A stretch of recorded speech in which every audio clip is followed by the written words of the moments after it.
There are a lot of scouts and even front office folks who were passing around the interview I did with Kyler at the Super Bowl. And, of course, that didn't go well. I don't know if you saw it, but or did you see it?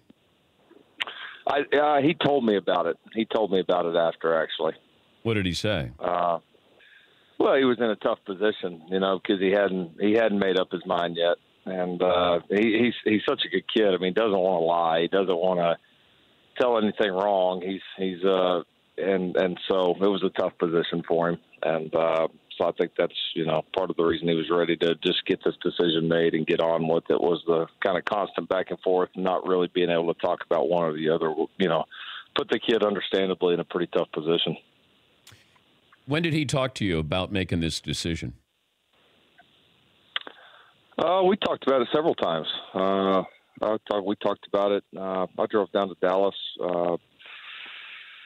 in January, early January, and we visited about it for a while with his family, and then just kind of constant contact over the phone, and since then, and just I didn't want to be pushy. I just wanted to be there in any way that he needed me, and be there to answer questions that he wanted to ask me. So he was thorough with it. I can tell you that he was very thorough with it.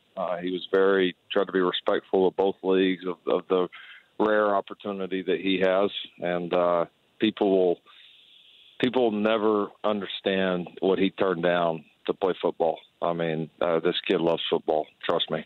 But, Coach, I've seen this before where these kids get a taste of stardom and then they become something different. I look back on Kyler Murray. He was a star when he was in high school and maybe the greatest quarterback to come out of Texas. So maybe has he changed personality-wise to, where he was, to, not playing, to then sitting behind Baker, Heisman Trophy, and now maybe the #1 pick and getting a, first-round dollars from the Oakland A's?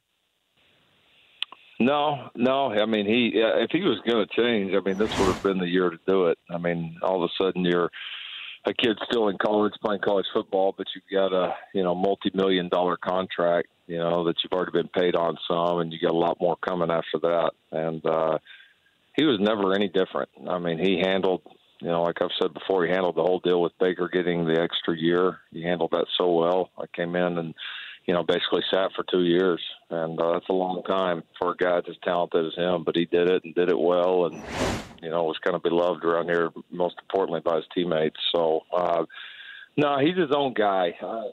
He has remained his own guy, and I don't see any of this changing him. He's very confident and secure in who he is, but he's a good person, and I think he's absolutely going to remain that way. For more Dan Patrick Show, tune to Audience Channel 239 on DirecTV or download the Dan Patrick Show app.